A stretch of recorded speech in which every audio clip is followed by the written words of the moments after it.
mentors. Let's see. I see Lydia Villanueva. Hi, Lydia. You want to unmute? Say hello. Yes, ma'am. Hello, everybody. So good to see you. Ma'am, same here. Lydia, we met in New Orleans about 4 years ago. So I'm so grateful to still be in connection with you and that you're a part of the program this year. Yes, ma'am. Um, Too. we, I ended up getting the COVID right afterwards. I didn't think I was going to be around, but here I there am. you are. She persists. Still, I persist. I think I was the second person here in my hometown, the first at the clinic. And so it was a touch and go. But thankfully, I guess God has more in store for me. So, Oh, most definitely. yes, glad to be And here. then I think we also got Miss Karen Washington, the Queen Mother of Urban Agriculture in the United States. Karen, thank you for being here. Thank you for having me. I just moved into my little tiny house in upstate New York where I'll be farming for the next 6 months. So I'm excited. I have my cats with me and I'm glad to be with everybody. Look at the shiny faces, everybody, smiling faces full of love. And that's what this program is all about, bringing love and inspiration. I was about to say, you got that glow. I see it. You've been outside. You've been working on the land. I can see it.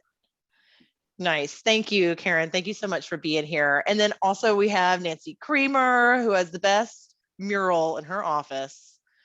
Nancy, good to see you. You're back in North Carolina today? Yes, I'm back here in North Carolina, just happily retired and gardening and those kinds of things. And it's wonderful to see everybody and be part of this program this year and today as well. Thank you. Yeah, I was going to say, you also have that post-retirement glow. I know you've been having a lot of fun. All the rest of us, we can look at them for inspiration. Someday we'll get to enjoy the summertime like Nancy is right now. So, or springtime in North Carolina. Well, y'all, thanks so much for taking time to be with us. I think I'm just going to start with a couple of quick questions and then we can just flow. We can, have a conversation.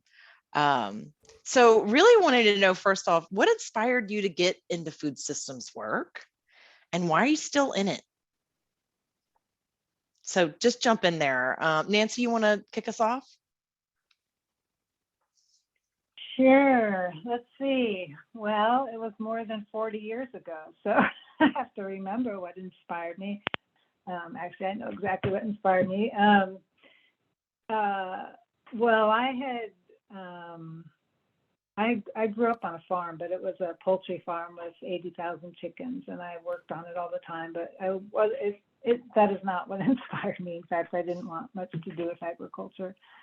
And then after college, I went traveling, and I actually saw a lot of hungry people, and I was inspired to work on feeding the world, right? And but then I came to do a master's in international ag development and realized that the problem isn't food production. It's way broader than that. And I guess I became aware of the environmental issues surrounding agriculture. And back then was when the organic movement was just beginning, and there was a lot of conversation about that. And that was my inspiration in getting into food systems. And it was very narrow back then. And so it's been just amazing to see how the breadth of connection with different topics and areas that I care about and a lot of people care about now have all come together around food systems. So it's been a very exciting time. Awesome. Thank you. I think that intersectionality of issues in food systems, I think, is what keeps a lot of us at it, because it's so fascinating and complex and touches on really everything that has to do with Earth and humanity. So thank you for sharing that. Karen, how about you? How did you get into this work? Yeah, so believe it or not, I had a day job as a physical therapist. And so a lot of my patients grew up on a farm, and I saw the relationship that food and health was having on them. When I would tell them that I was starting to grow and was interested in farming, they would say, "Oh, Ms. Washington, how could you? It was so hard." But when I would talk about the food and putting hands in the soil, all of a sudden they remembered. They said, Ms. Washington, you're so right. You know, my parents lived till they were 100, never sick a day in their life. We got everything from the land. And then look at me. I'm coming to medication, type 2 diabetes, hypertension. And it started to make that connection between, wait a second, the food that they're eating and health. And so as I started for myself, started to grow food, I then said, you know what, there's something wrong with the food system. There's something wrong with the food system and the food, and it needs to be called out. Because what I would also find is that when I would go to my friends who were more affluent in their neighborhoods, the food was totally different than the food that I would see in the boogie down Bronx in communities that look like me. And so for so long, people kept on saying, oh, the food system is broken, the food system is broken. And I used to believe that. I was drinking that Kool-Aid, and I finally believed, no, it isn't. It's doing exactly what it's supposed to be doing. It's a caste system, dividing people on the fact that their income is different, the color of their skin is different, where they live is different. And I wanted to make a change. And so here I am 37 years later, still knocking down doors and making people feel uncomfortable to be comfortable, because here we are in the greatest country in the world. Why do we still have hunger and poverty and homelessness in the 21st century? So thanks for asking. Preach. Thank you. And call it out, you have done, and called all of us into that conversation. So thank you so much, Ms. Washington, for being just such a incredible voice for truth in this work. And I just want to say hi, Kukui. Aloha, welcome. Thank you for joining us. We were just getting started and sharing how we got into this work. So I'll ask Lydia to speak up, and then we'll bring you in. So Lydia, how about you? How did you get into food systems work? I think I was probably born into it. Simply saying, both of my parents were migrants back in the day. We don't hardly hear that anymore. Not immigrants, migrants. And so they worked, they went around working in this country, in different parts of the country, as far as, being farmhands. And so for us, food in my family and in our culture is a very essential part of being a family, bringing us together. And so I'm so thankful my mother and my father gave me the opportunity and taught me to love my ancestors, to have a love and understanding and knowing where I came from, which was most of my people came from Mexico. And so having been taught that part of my own cultural has stayed with me. And so years now that how I got into it was that I began to see that a lot of the folks were now immigrating to the United States, and they were bringing their practices here to the United States. And again, the same concept of food being a very integral part of the family and of the traditions they were bringing in from their country. So, and fast forward it to now, you see a lot of that going on even now. If you just visit some of these inner cities and farms and just different organizations that continue to bring forth the cultural of food in to basically to stay grounded, to stay connected from where they're coming from. And so it was just a natural kind of a natural transition. I mean, I always tell this story of my father when I was younger. He would always talk to us about how his father and mother crossed the Rio Grande, and all they brought was that metate, that stone grinder with them. And I remember sitting around the kitchen table, and as he shared that story, we were all back in the day when families still did that, eating supper together. I remember that being a part of the history and the culture and the tradition. To this day, I think I got into it just by observing and talking to some of the small limited resource farmers from here, and their traditions and the way they farm, the way they cultivate, the way they buy these 5, 10 acres plots of land to try to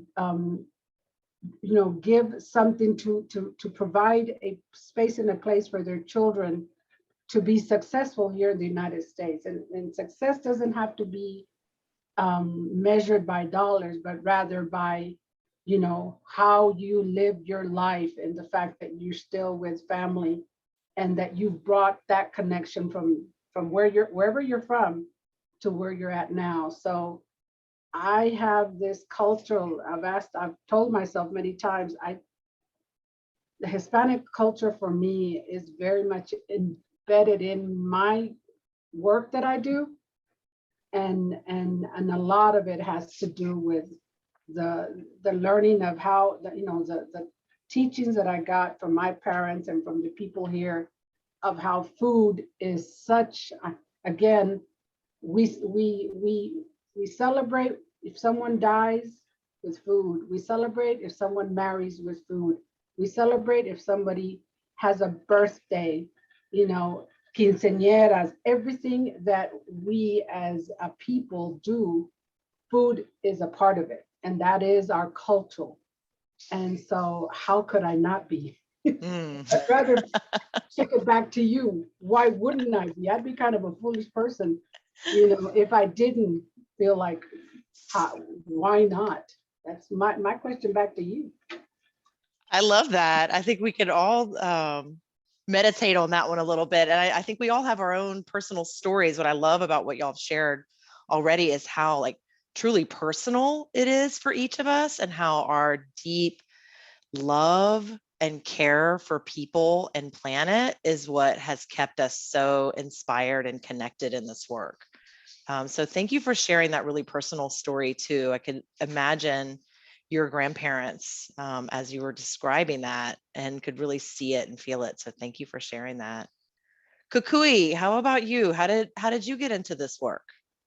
Aloha kako, o kukui ola meka na awao, mauna kea forth ku inoa no wai anai Hawaii mai au, o ka ara ku mauna, o kalani ana ole ku kaha kai, o puha vai ku vai, a oia no, oia au. That is I. And I think the idea of people and planet is one word for Pacific peoples, and that word is Aina. Aina. Everyone say Aina. Aina. That which feeds. And so whether it is your family and your parents, or whether it's the land that food comes from, Aina is that which feeds. For a long time, the idea and the action of Aloha Aina was something that helped us to recognize the dispossession and the colonization of our lands and of our peoples and our culture and our very history. And so, but what we know now is the idea of aloha, to be in the face of life's breath, to be in the presence of life's breath, alo being the presence, and ha being the life's breath. And you really get to understand that sacredness, that relationship that we have with Aina, that which feeds, needs to be the work, especially now. And I really appreciate the previous speakers connecting that to health, because health is a huge consideration after 3 years of the pandemic. But for us, it also connected us to education and the educational systems that we were being taught in, and that was doing a disservice to the kind of education, Aina education, that was so missing. And so for myself and my family, it was the direct education that we preferred for our children, and the emphasis on our native language and the native traditions and practices, and then also for the stewardship of our Aina.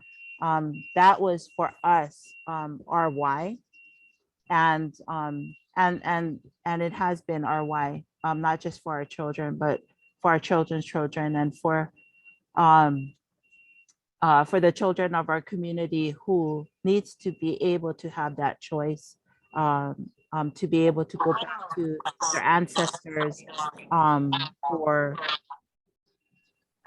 for the wisdom, and that is their legacy. And I always think about just the way that sometimes the Hawaii and our brother and sister islands are described as, islands within the Pacific, and when it's the opposite, that is the truth, is that the Pacific is actually our island, and it is vast, and it is abundant, with the legacy of our kupuna, of our ancestors, and it connects us really to all of you folks on the call. So greetings from Waianae.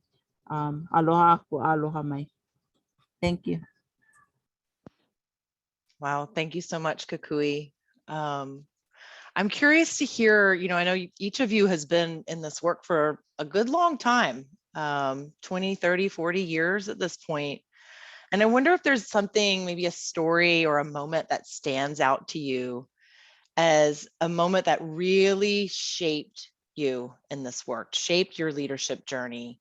Or maybe it was a pivot point, a moment that really, I think a lot of us have those moments in our careers. And sometimes it's a really low moment that shakes us up and moves us in a certain direction. Karen, you kind of shared that aha that you had. Is there anything else that comes to mind for you as something that really shaped your career in this work? You do this work and you just concentrate on doing the work, and you never really understand the impact it has on so many people. And I remember a couple of years ago, I was at a conference and I had just finished a panel discussion, and this woman with a 6-year-old child comes running up and says, "Ms. Washington, is it all right that my child can take a picture with you?" And I said, "Yeah, of course." And so she says, "You know what my daughter said?" I always get emotional, so I'm trying not to get emotional. My 6-year-old daughter said, "Mommy, when I grow up, I want to be a farmer." And the mother was so happy.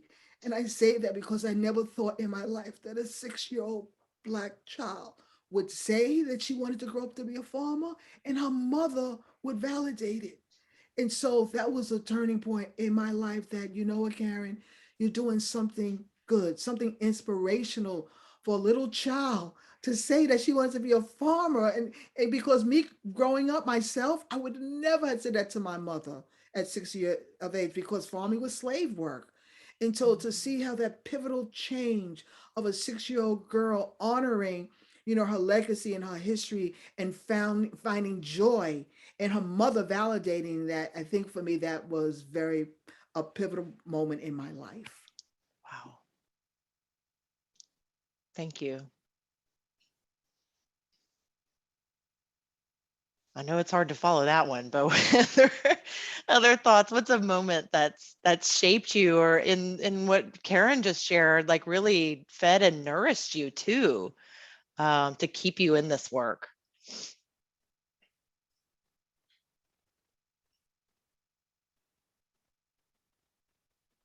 I'll go.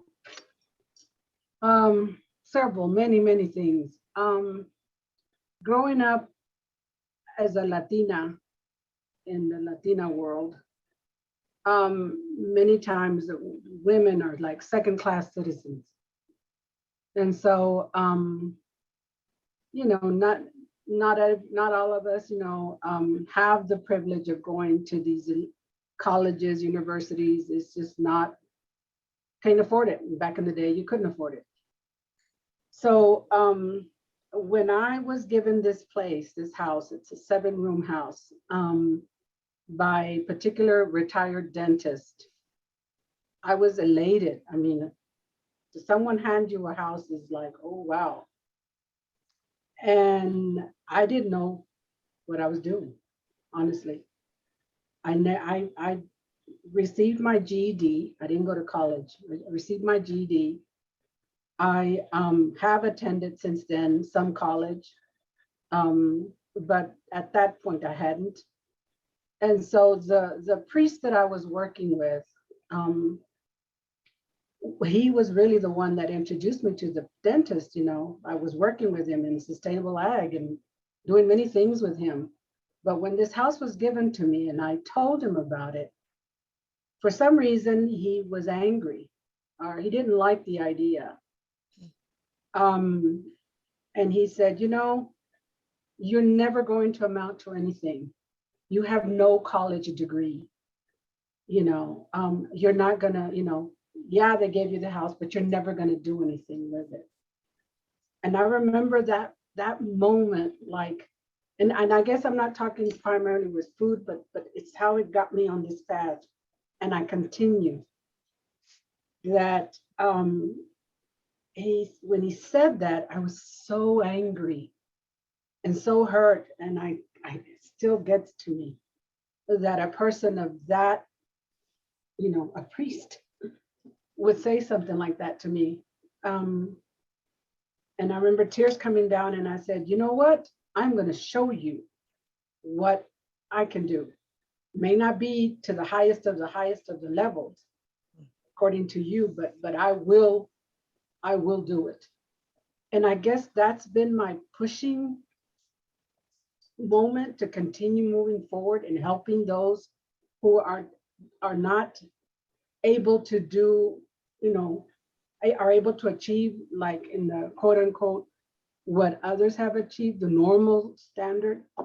And this is why I continue to help my people, and looking at it of, you know, if Muhammad can go to the mountain, we bring him here and we will help them any which way, whether it's in the farming, whether it's in anything that they're needing for their land or their own way to succeed at their level, at their way. And I've never looked back. Years later, the priest came back and he saw what we have accomplished here. Now he has to ask my permission. He has to ask me for things, and I will charge him for things. And I'm in a place where he knows what we have created here, all because of that. And I guess I thank him for that, you know, because I guess maybe that's what I needed, because growing up as a Latina in a male dominating world, you don't ever get that encouragement from in society. And it doesn't matter what race you're in. That's a very common thing that sometimes we're not encouraged by anyone that women have the capacity. And yet we are primarily the women in the nonprofit world who are running the nonprofit world. And the community helpers and leaders and involved in, whether it's starting at the church and moving forward. So that's one, in addition, I could fill up this whole conversation, just finding my voice, even being on these national boards. And because I'm a Latina and because I didn't have the education, sitting among some of these intellectual board members and never once asking me, hey, do you think you could become a board president? Never, bypassing me around, never asking me. And I remember finding my voice in Atlanta, Georgia, when I discovered that they were going behind my back, but not asking me, would you be interested in being a board president of one of the national, international organizations? Thinking again, because I didn't have the level of education. And yet I did. And I was finally asked. And when I discovered my voice, you can't shut me up anymore, because I had to do it, you know, of all places of Atlanta. And I was finally voted in as a board president of all places in Canada, Vancouver, Canada, crazy. But there was a time when that organization was facing racial discrimination amongst their own, to where it's not even existent anymore. But just to show you that you receive it in different levels, and all of us, journeys are different, but that's what's given me. And I don't ever want to, I guess you go through this because I see some of this machismo in my people, and I don't want to ever see a woman or a man really to have to go through something I went to. There's no need. So that's my how did I get here? Why do I do what I do? Wow. Thank you Lydia, I did not know that story behind Casa de Llano. And what a powerful testament to like the motivating power of anger and how to channel that in a really productive way. I'm just like have a whole new appreciation for your fierceness. I already love that about you, but now I have a whole other story behind it. So, wow. I Nancy, think as she, oh, go ahead, I Cookie. was gonna say, I think like we channel a lot of different things, right? And like this, I don't think there's any single moment in time. I think that is the journey and the process of healing. Is that, you know, it's continuous. And what I've been sharing, and it's so cool to see Tuki and Raya and Celise on the call. But what's been connecting us, I think, is this opportunity to be the continuing story for ourselves and for our organizations, or in whatever frame you have. You understand that you are that point in time that continues to tell the story of your past to your future, past, present, and future. And so if I think of any of those times, whether they were times of deep regret or sorrow or joy, or I think of them as opportunities. There was not any one, but realizing that I'm the point in time that is able to stitch or weave that thread from our past to a future state, um, in whatever role I was holding at the time and whatever position I was in that time, is really the gift. And you know, my hope is that, you know, we all see ourselves as those storytellers and weavers of the future ancestor. And what really resonates is that what matters is, you know, what we leave to the future generation, and that intergenerational um, opportunity that we have today, you know, post pandemic. You know, what what kinds of things are motivating us today to recognize that, to live into the wakefulness, this wakeful moment, that we have in this time in our history as human beings, and then really creating the future that we want for our keiki and for our children. Mahalo. I think what you just described, for me, is what systems leadership is being that conduit of the future, of a more just and beautiful, and loving future. So thank you for that just lovely description of leadership and being like a conduit and a channel of that. Wow. Nancy, I'm curious for you in reflecting, I'd imagine with your recent retirement that you've had a chance to reflect back on your leadership journey. And, you know, I'm curious, you know, I know all of us, we look at all of you and you all have accomplished so much. Nancy, as a leader of the Center for Environmental Farming Systems, one of the most prominent academic kind of centers at NC State, right? That's a big At least job. that's where I was. It's a joint, it's a partnership, but that's where I was, yeah. It was a really big job with a lot of staff and a lot of responsibility. And I just wonder if there was anything as you were leading that center that was maybe like a consistent learning edge for you. One of the like challenges that you wrestled with in your leadership journey, and how maybe you worked through that. I think that's, you know, for all of us and wherever we are in our leadership journey, there's always something that's like the consistent maybe challenge or rubbing point. And I'm curious what that was for you and how you worked through it. And you can tell how dark it's gotten. We're getting a heck of a storm right now. So if you see me jump, it's because there's been a big bolt of lightning or something. How to answer these questions. But I do want to say that the stories just shared are they're amazing. I guess my journey has been quite different. I've sometimes I say I'm in the belly of the beast in the institution and the big, you know, I guess the approach had been to work from within to change the institution, which has got its own challenges. But I'd say, I mean, we just had amazing staff and at SEF. So I always was very uncomfortable taking any kind of credit for the work that they did. And I'd say my, you know, the challenge I had, I guess, as a leader is I'm basically an introvert. And so I'm, you know, being in the institution, I'm a fighter too. So I think being able to fight for our program within an institution that is always pushing back against the kinds of work that we wanted to do and we're doing. You know, I was told by somebody, it's like, we don't agree with any work that you do that builds community. So that's an exact quote. And so there was a lot of pushback, and I, you know,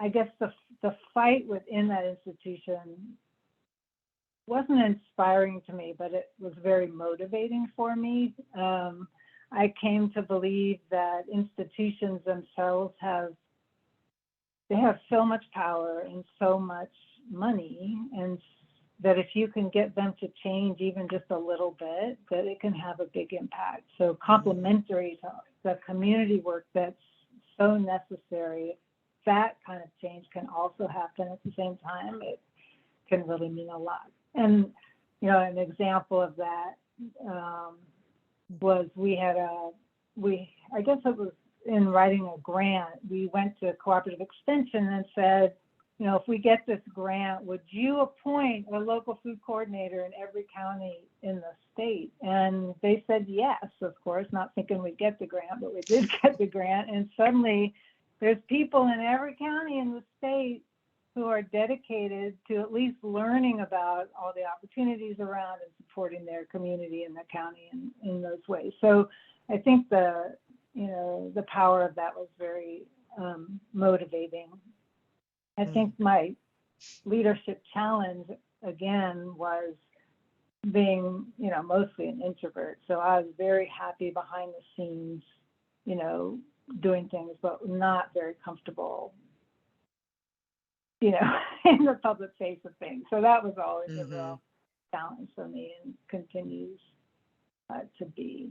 So, and that, you know, as director of our center, I was responsible too for raising funds. Well, you know, writing grants came fairly easily, but when it came to more traditional development where you're asking people for money, you know, rich people, that was always very difficult for me, especially, you know, we'd make connections with people who had resources and were very committed to what we were doing, and we would quote unquote cultivate them. But then, you know, then I liked them. They were my friends. They were people I trusted and believed in. And there was no way I could ask them for money then. So, you know, that's a real challenge when you're a director and you're supposed to be, that's one of your jobs. So those are the two things that come to mind. Well, I'm nodding my head because I can certainly relate to the pressure of raising resources and how it just never ends. But at the same time, you know, you're sharing kind of that behind the scenes work. You were so incredibly effective at it, because look at North Carolina now and the real like collaboration infrastructure that is in place in that state, in great part due to the work of SEFs and community food strategies and different initiatives that y'all have initiated over the years. So I think it's also a really powerful testament to that role and how needed it is within institutions to shift in that direction, and the persistence that you had in doing that is really impressive and has really produced fruit. So for those of you who work in big institutions and sometimes wonder if there is, you know, an impact, know that you really can shift a lot. It's a great story that you shared about the Cooperative Extension Partnership too. How about other stories of, you know, maybe something that's been a consistent challenge for you in your leadership journey and how you've worked through it?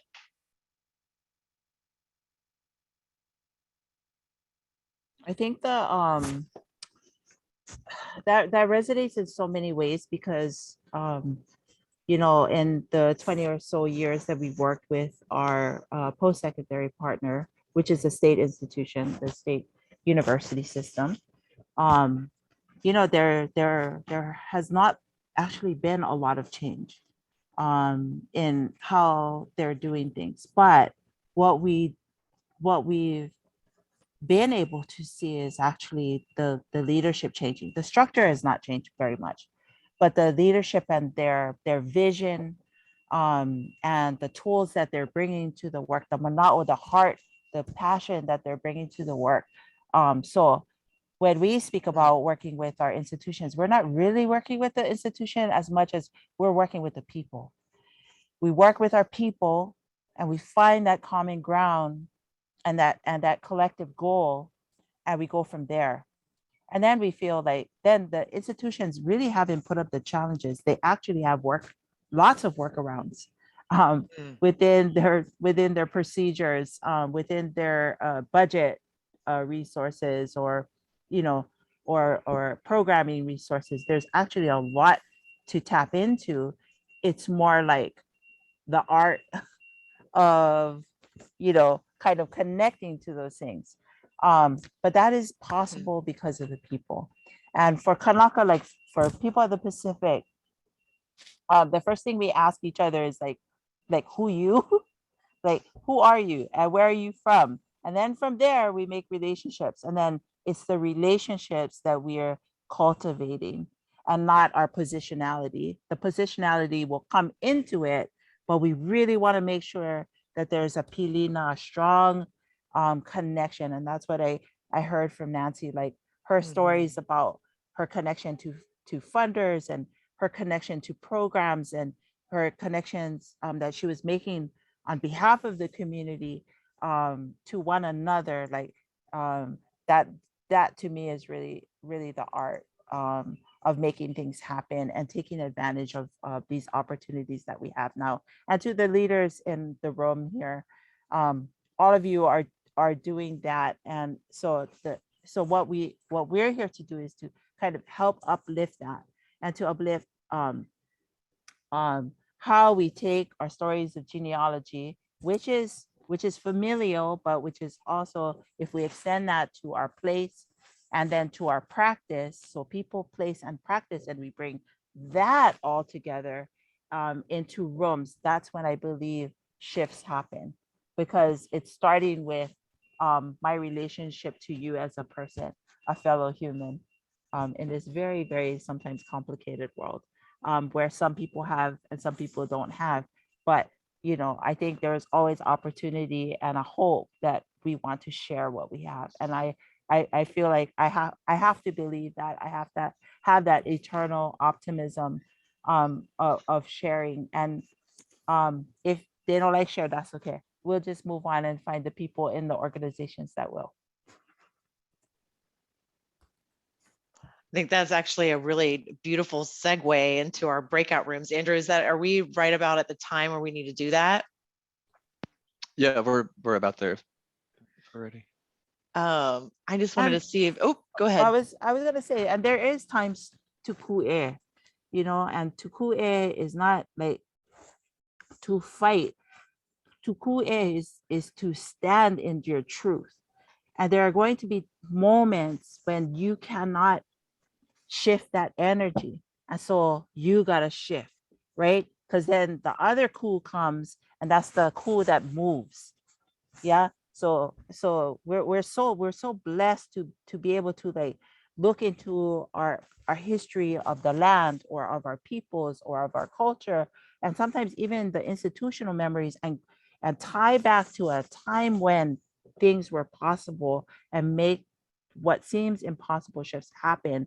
And sometimes it takes that activism, and sometimes it just like don't put energy into that, like Lydia did, you know, just like ask them straight up, what are your intentions? Because if your intentions is not porno, if it's not righteous, I'm gonna move on. But if you need somebody porno in leadership for your board, I want to talk about that and being very explicit about what is it that we need to do to shift the space.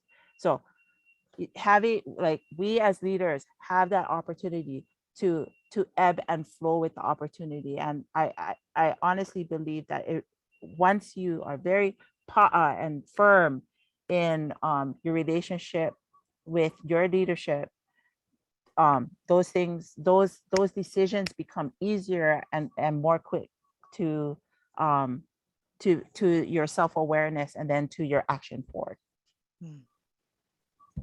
Such wise words. I'm curious, Karen, as she was speaking about standing in power, I immediately thought of you and your work. And so I'm just curious your reflections as you hear Kukui speak about that standing firm and the ebbing and flowing. Like, how does that resonate with you?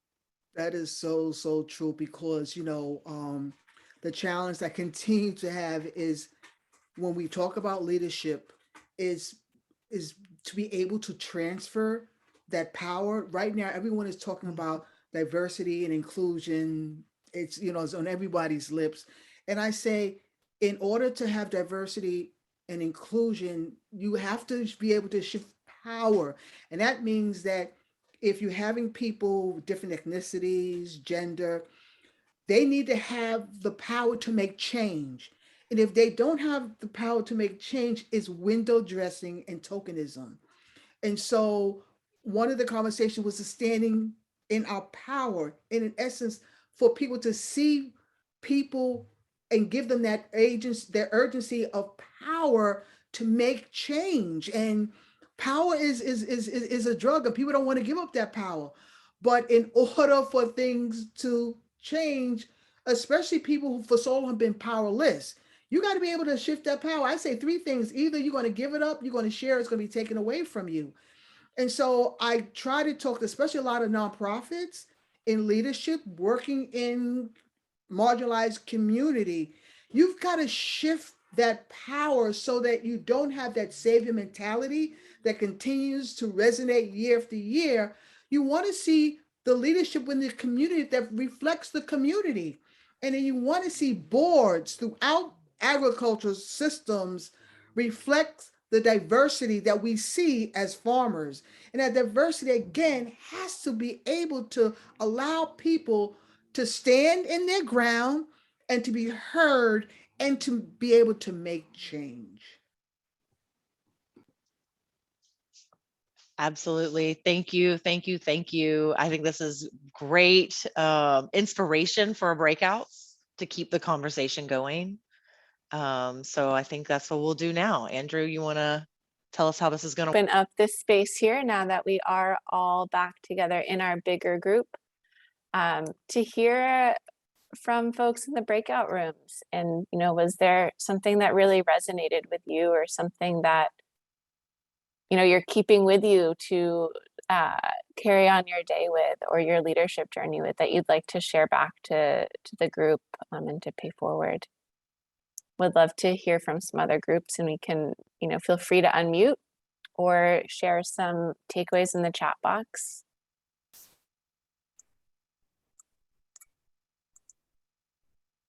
Carrie, I see your, oh, that's not a hand raised. I'm sorry. That was an emotion. No, I'm sorry. It is a hand raised. Oh, good. I just loved my breakout room. What resonated with me is what Lydia was talking about, Lydia Villanueva, in regards to being embedded within the community. Because what I think may be the problem, and if I go out there more often within my community, I can uncover what other issues they may be facing, and in doing so, like, really empower them to bring out their suggestions as to what may be the solutions for these problems that they're facing. So I really love that. Thank you again for that opportunity to speak with her. Thank you, Carrie. Thank you for sharing that back with all of us, that power of going out into your communities.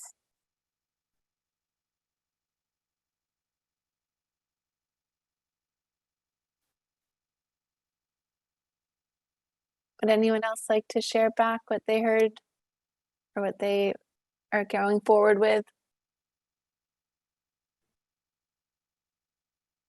In our breakout room, we went through the pillars, what grounds us, and what our calls to actions are, which was a really neat way of understanding who we are as people, as humans in this work. I really appreciated that approach to the conversation. Marvin, go for it. Thank you. Talked about a few things, but I think one of the things we talked about was staying motivated and inspired. And from that came just this concept of like establishing a home and building a culture of like-minded people to help buffer some of the things that you might have to deal with externally or internally. Yeah, I love that. And home can look at a lot of different ways. The home you build.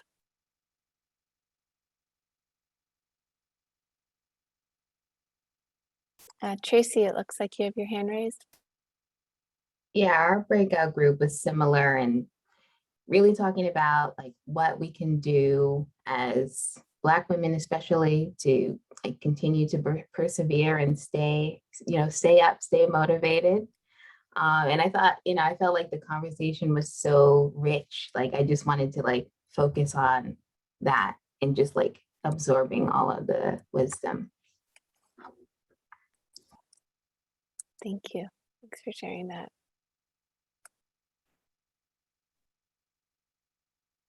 So maybe this is a good point to head towards our closing question for the panelists, which is around this motivation and moving forward and keeping this work moving when it gets hard. But there's obviously been so much deep wisdom shared from each other, from everyone here on the call, but our lasting question or ask is really, what is that one message or gift you'd really like to leave this group with?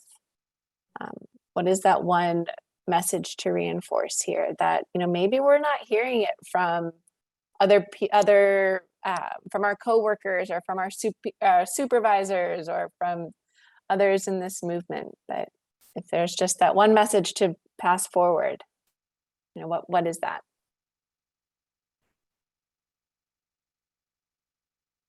I'll start. For me, I always come from a place of love. And I say that because the road gets hard. The road is hard at times. And, people will try to take away your heart. But if you can hold on to the gift of love and the gift of life, you can make it through. And so that's what I want to give that to people today. I want to give you that gift of life and gift of love. Thank you, Karen. Lots of love I would just say,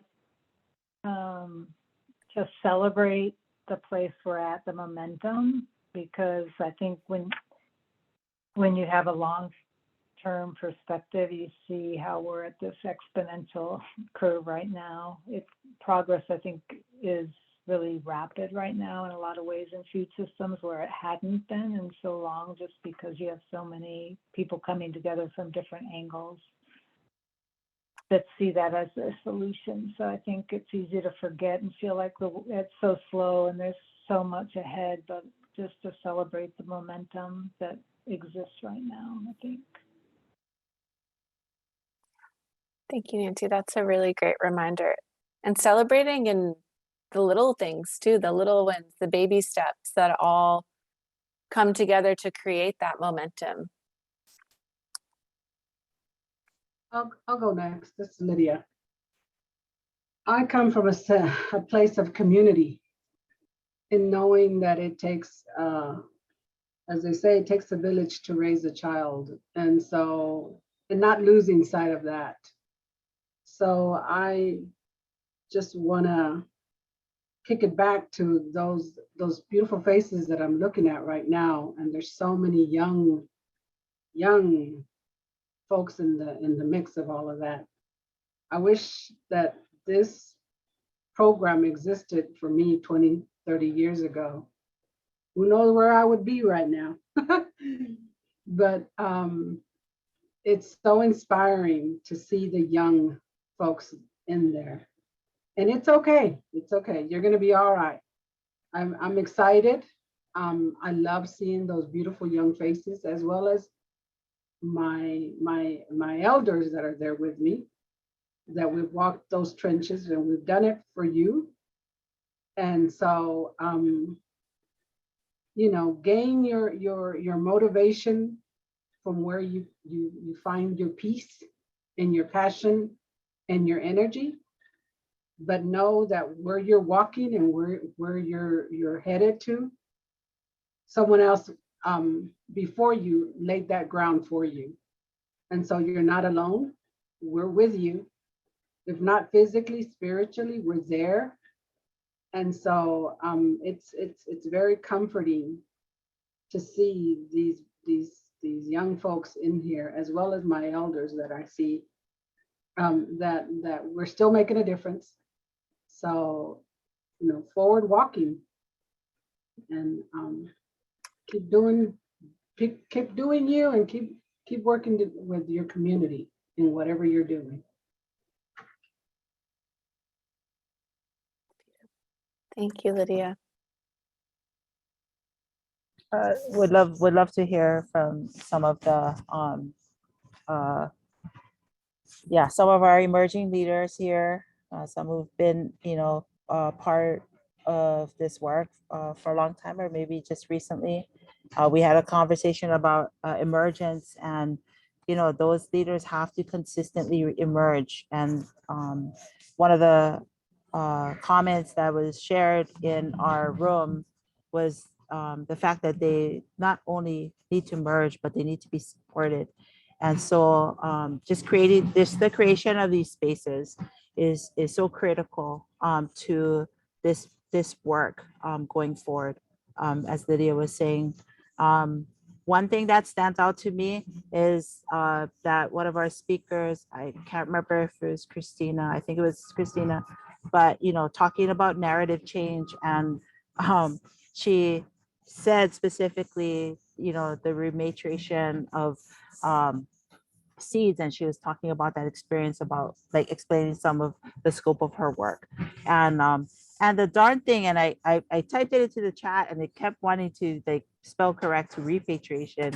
And you know, and it's like those simple things is a reminder that there's still so much more work to do, and that like we have to go deeper into these systems of oppression, and make sure every nook and cranny is exposed to this light, to this wakefulness.